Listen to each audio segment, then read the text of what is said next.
Once again, welcome to this special session for online courses organized by our university, AKTU University. I am Dr. Nivedita Lal from Department of Applied Sciences and Humanities, working in Institute of Technology and Management, GIDA, Gorakhpur. Today, the issue taken up by myself is presentation skills.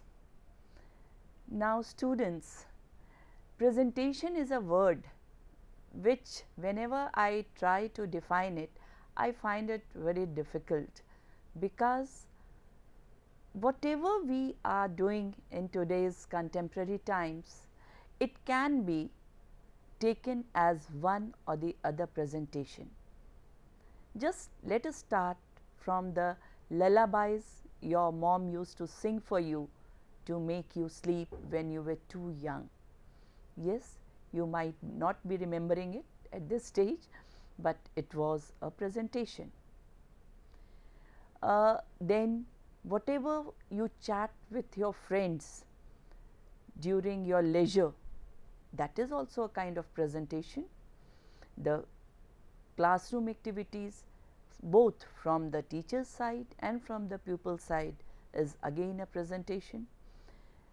To add to it all, as soon as you enter your job scenario, the world of your job, you will be giving numerous presentations every day in one form or the other. So, presentation is an integral part of our human life. Let us accept it and let us be careful about it.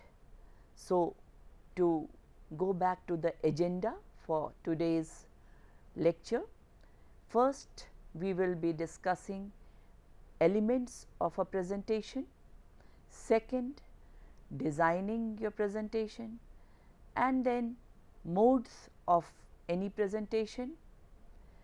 From there we will switch over to the next slide, supporting dimensions for an impressive presentation, then audio visual aids for presentation and the precautions needed, and last but not the least will be analysis before the presentation.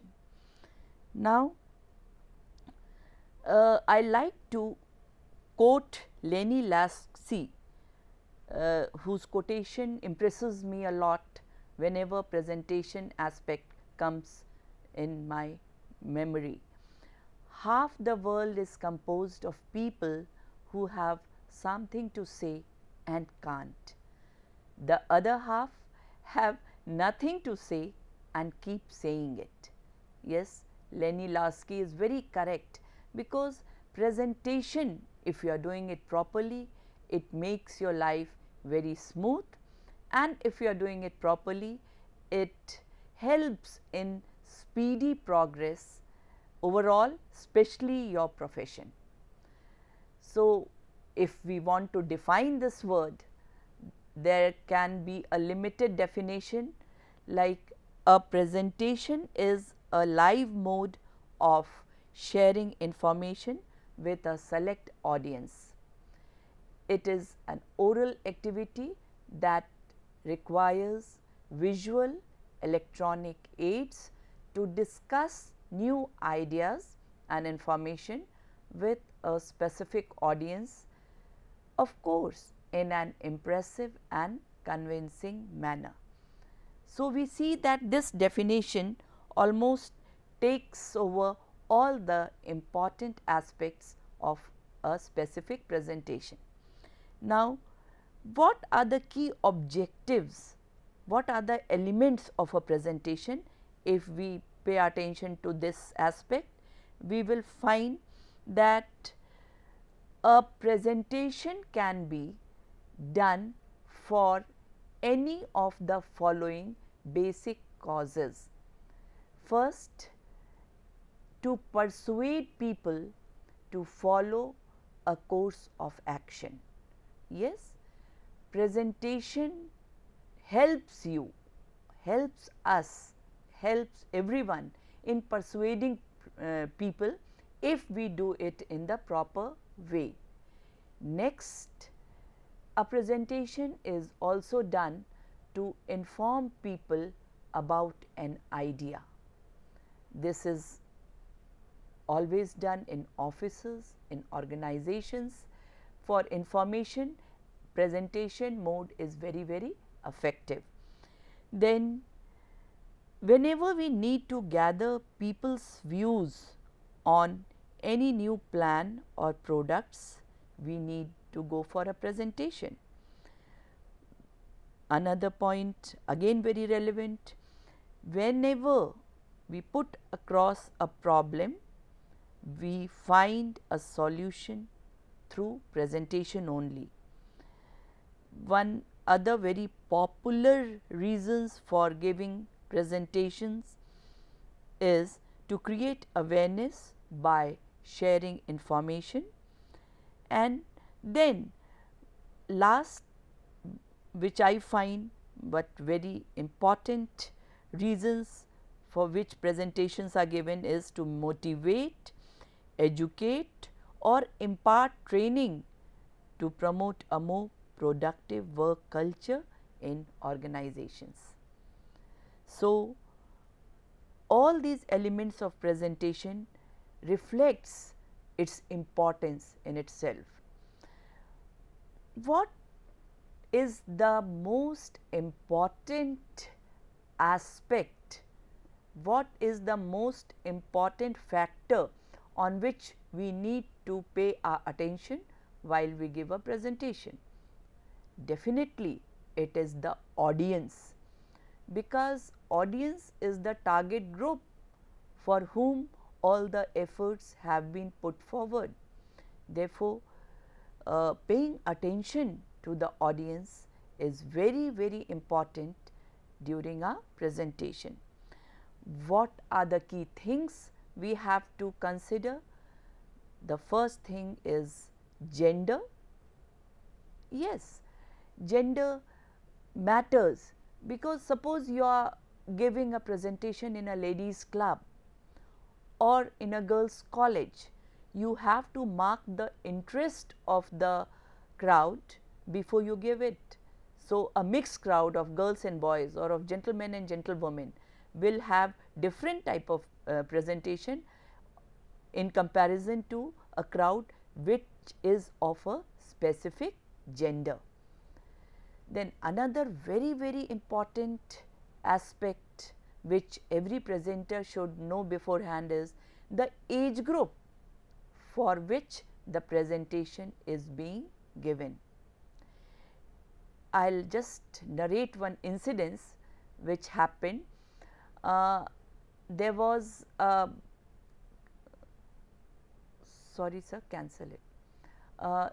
Age group matters whenever we want to consider what kind of presentation we have to give, because considering a presentation for senior citizens will be totally different mode in comparison to a presentation in which we have students aging 18 to 25 or 30.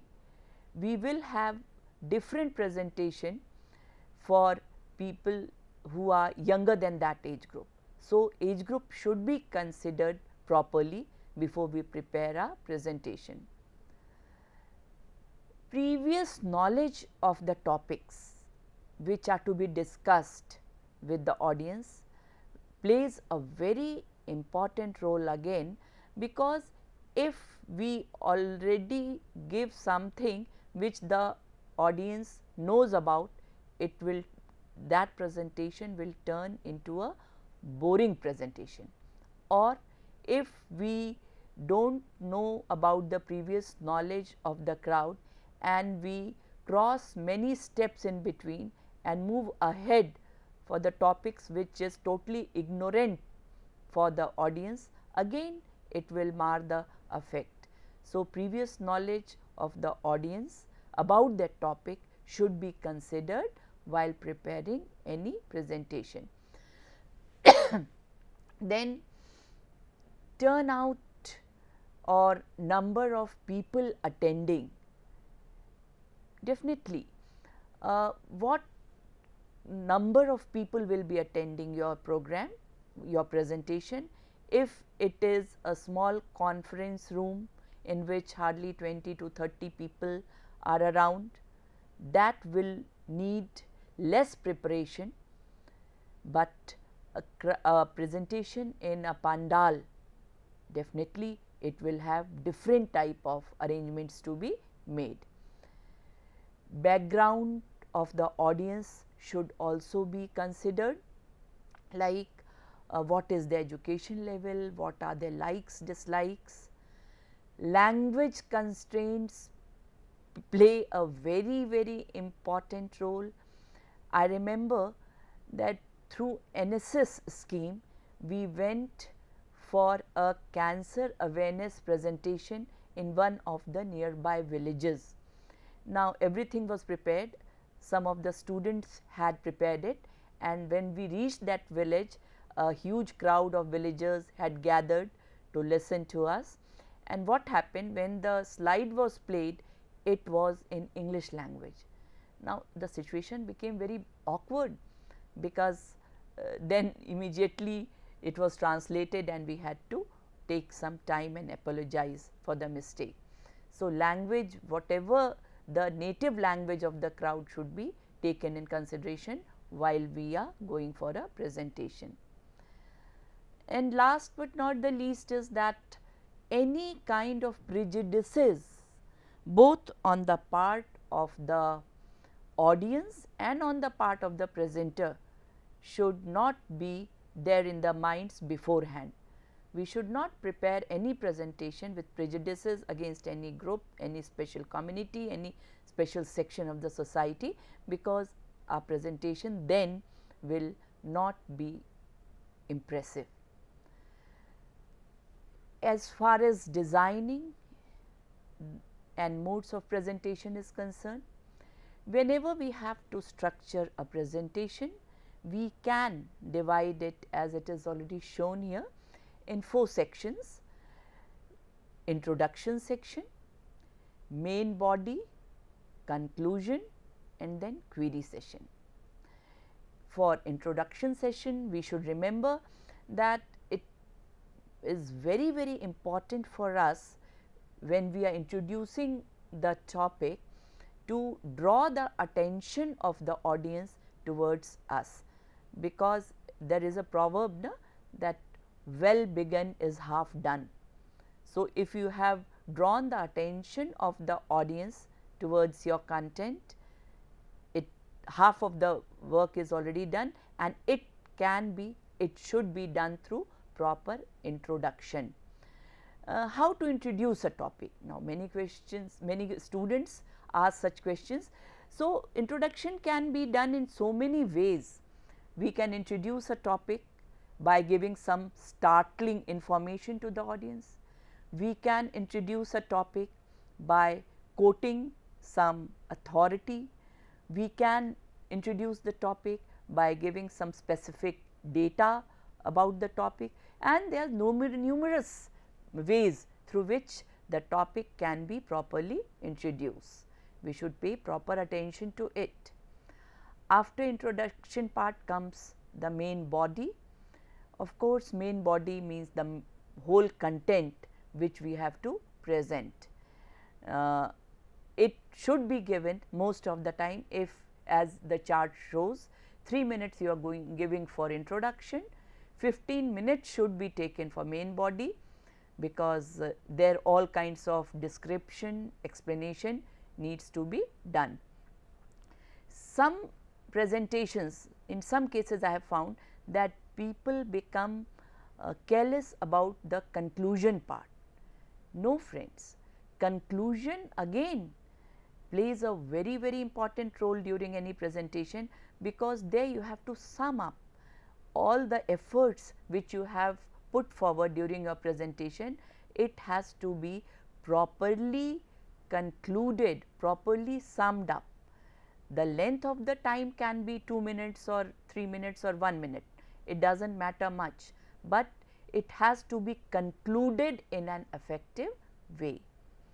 And any presentation without a query session will not be effective. Give some time to the audience to ask you questions, all their delusions, all their queries, all their anything vague which you have stated or unclear to the audience, they should be given proper time, and all their queries should be met with carefulness. We have to be alert while answering their questions. Only then our presentation will be proper and effective. As far as modes of presentation are concerned, during your debate competitions, during your other seminar presentations, you all must have observed that in India we have these 4 modes of presentation which are popular. Let us take up the first one, that is memorization. As this word tells us, it means learning the whole content by heart. Now, this mode of presentation should be adopted only by those presenters who have either got a language problem or have a very graphic memory, because it is difficult to mug up the whole content. So, memorization, this mode of presentation should only, as I have already stated, should only be given in specific conditions. Here in this process, we learn by heart the whole content, and we just in the front of audience, we go and we speak out whatever has been memorized. There are disadvantages and advantages of this mode. So, let us first talk about advantages. The main advantage of memorization is that it is all there in your memory and you are confident about it. If you have got a graphic memory, you are confident, you will speak it out, no efforts from your side, any extra effort is not required here.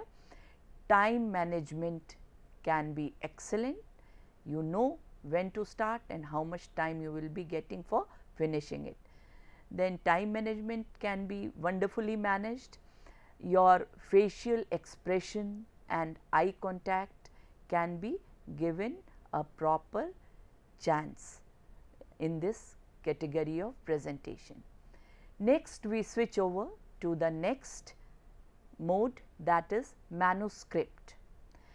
In this mode of presentation, what I have observed, it means that naturally manuscript means that you prepare the whole thing, it is in your front and you have to read it out.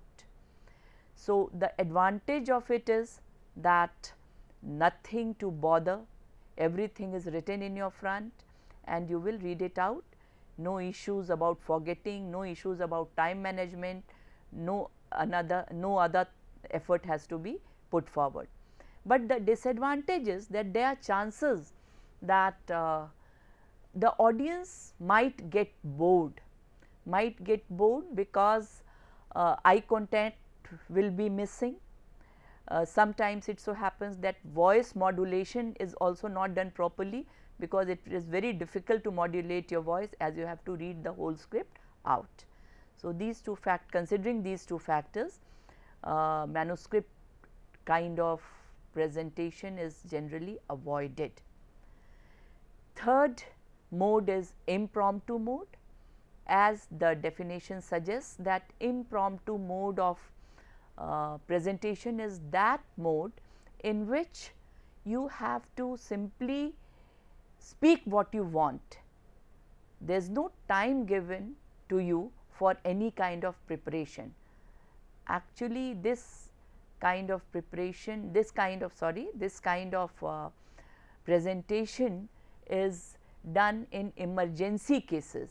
Some chief guest is to come, he did not come, and hence some other person is invited that you deliver the keynote speech, or some anchor had to give a presentation during the program, the anchor could not turn up, hence somebody else is immediately required and they are called for to give the presentation.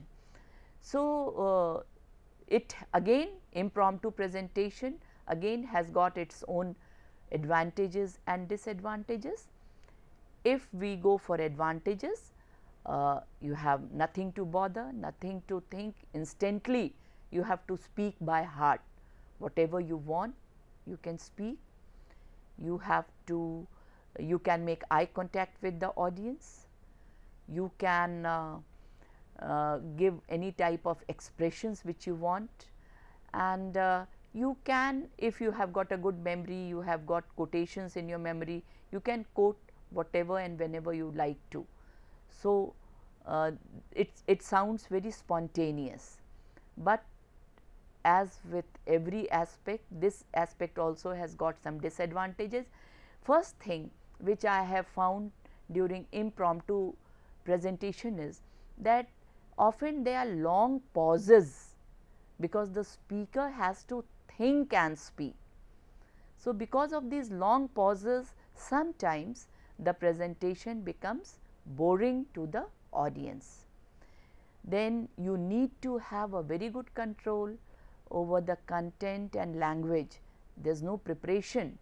So, if you are not good in the language, the delivery is to be made, or if you do not have a proper control over the content, you will be a flop.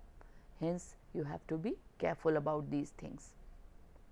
Last mode of presentation is extemporaneous presentation. Now, let us accept that this is the most popular form of presentation, not only in India, but throughout the world. In extemporaneous presentation, we have the topic beforehand and we prepare notes, slides, audio visual aids related to it, and we give the presentation. So, the popularity of this mode is because of obvious reasons. This mode you can use audio visual aid. In this mode you can establish eye contact with the audience. In this mode you can do any kind of last minute changes as per the require of the situation. But again there are some disadvantages, like sometimes I have observed the time management lags behind. Time management exceeds, or it lessens, and it causes problem to the organizers. Next is that the query session, as the time is not there, many presentations I have seen, they cancel the query session, which might trouble the audience. And if the language is not very impressive, if the speaker does not have a good control, again here also his presentation will be at flaw. So, friends, these are the things which you need to be careful about while preparing your presentation. The second part of the lecture, we will be continuing on some special issues related to presentation skills. Thank you.